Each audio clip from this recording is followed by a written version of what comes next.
this video we're going to talk about that main riff to Last Train to Clarksville, and we'll talk about the chords and how to strum the chords so you can play the song all the way through. Here it comes. Now the intro riff is a fun part of this tune. The first two times you do the intro riff in the very beginning, it's pretty straightforward.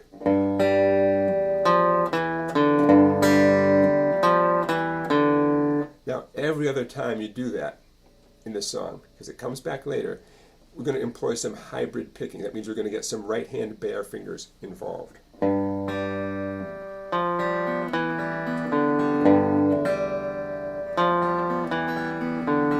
So let's talk about that. It's going to start off the same way. Notice I'm using my third finger on the sixth string. Now my middle finger, second finger, is going to pluck up on the third string. See that right there? So we have, I did that for the first two repetitions, by the way. Now, third finger moving over to the fourth string, third fret, same as before, but watch this. Pick, finger, finger. I use my second finger and then my third finger. A banjo player would call that a roll. I'm going to change my fretting hand to second finger, second fret, fourth string. Same roll. I'm going to let go of the guitar altogether, and I'll do 2/3 of that roll. My pick will pluck the fourth string, and my second finger will pluck up on the third string. A little more work, but it sounds so great. So the first two, piece of cake.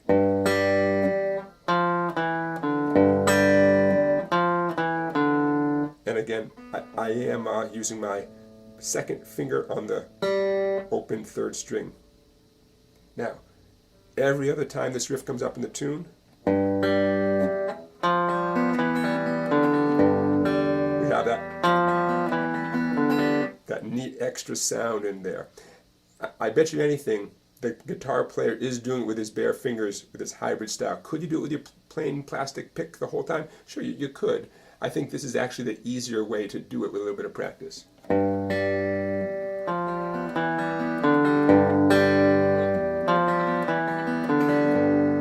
Alright, so there's the intro riff, which shows up quite a bit throughout the tune. Stick around, here comes the rest of the tune. Let's talk about the strumming on the verses of Last Train to Clarksville. You'll need three chords: G, G without your index finger. I want you to use your second, third, and fourth fingers over here to free up that index finger for what comes after G, which is a C7 chord. That's C with the fourth finger, pinky, on the third string, third fret. And lastly, a D major chord. That's what you need for the verses: G, C7, and D. Now let's talk mechanically about how you're going to strum through the verses. The boom chick strum. If I'm doing G, I hit the sixth string, strum the treble strings, maybe 3 or 4 treble strings, and then I snap back quickly with the edge of my palm to dampen those strings. Really, I'm dampening all the strings. Very important. If you've never done that before, now's the time to master it. Got to go slowly at first. When it's time to strum the C7, you'll hit the 5th string first. And then, like I said, 3 or 4 treble strings. On D, hit the 4th string first. And then 3 treble strings. Okay, so that's mechanically what's going on with the strumming, the boom chick strum. You're going to use that in lots of songs if you haven't already. Let's talk about it more musically. 16 boom chicks on the G. 2, 3, 4. Okay, 16 of those. 11 of the C7s. 1, 2, 3. And when the D shows up, it doesn't always come, but when the D does come after the C7s, it's 4 of the Ds. 1, 2, you get the idea. Now, that's a very mechanical way of looking at it. 16, 11, 4. I actually don't recommend you keeping that in mind, even though I know I just brought it up. It's much better to follow along with the words of the song, to know the song so well that you know when it's time to change to the C7 or the D, okay? And I'm going to help you with that. But nevertheless, it's no matter what, no matter how you see the tune, it will be 16 boom chicks on the G and 11 on the C7. You get the idea. Now, it's much more musical, and we want to make you a musical person here. It's much more musical to really know the song and to just know when it's time to change without counting. Counting is a hassle a lot of the time. So when the song starts off, take the last train at Clarksville, you're on the G, and whether you're counting to 16 or not, on the word slow, now don't be slow, that's exactly when you begin the boom chick pattern on the C7 chord. Now if you know that, and you are prepared for it, you can't go wrong, whether you're counting to 16 or not.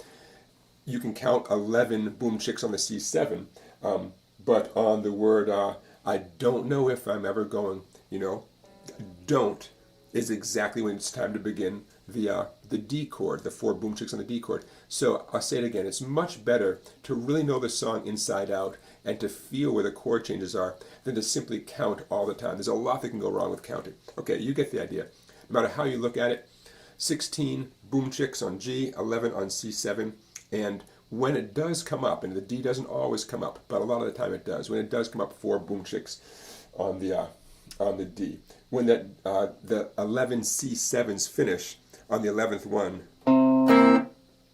there's a little gap, where the song either goes on to the D chord or potentially it could go on to another segment of the song, which we're about to get to right now, which is the interlude part of the song. Okay, here it comes.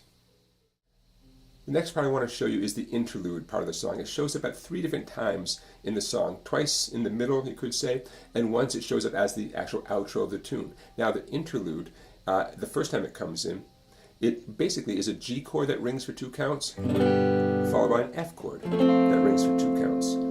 It's when the lyrics are doing all those doodle-doodle-doodle-doodle-doodle-doodle. It's that part of the song, okay? G to F. If you haven't mastered F, now's a good time to work on it. Notice I'm not doing the big bar chord version of F. You're welcome to. I avoid that. I don't do that unless I have to for some reason.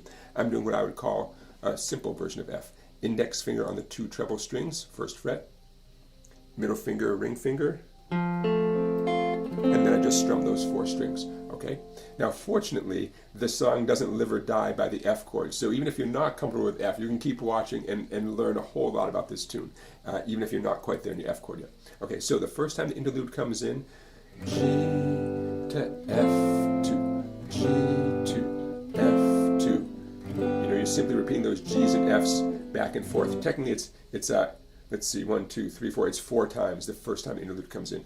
Once, twice, and so on, 4 times before it goes to the next verse.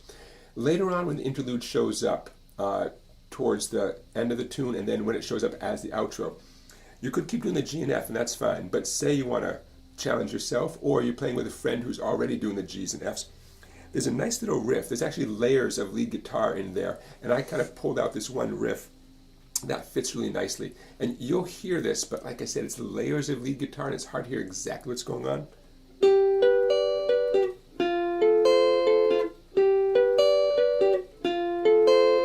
Nice little arpeggios on a G and an F. It might be a different G and F than you've ever played before, maybe, but that's okay. I'll show you right now. So you're welcome to do this, and if you listen closely, you'll hear something very similar to this during the second interlude part and during the outro. So here's what it is. Index finger, 10 on the 1st string. Pinky, 4th finger, 12, 2nd string. Ring finger, 12, 3rd string. You'll see the tab on the screen. And then I back it up 2 frets. So instead of strumming a G like I was doing down here, I'm doing this instead. And when the song changes to F, that's all. Okay?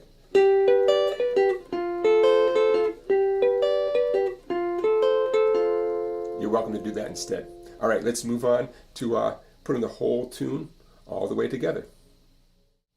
So if you've made it this far in the video, it's because you're committed to putting all these pieces together so you can play the song all the way through. So let's do a quick review of the skills you're going to need. We have the intro. Okay, we have the verses with the boom chick on G, on C7, and on D. We have the interlude where you're either strumming G and F back and forth, or those nice little arpeggio riffs. Okay, those are the skills, those are the pieces of the puzzle that make up the tune. As you probably have realized as you play the guitar and put different songs together, it's the transitions that are the killer, right? You might learn a skill and a second skill, but switching between them can be tricky, rushing up the neck or simply reconfiguring, your fretting hand, and that is the tricky part for sure.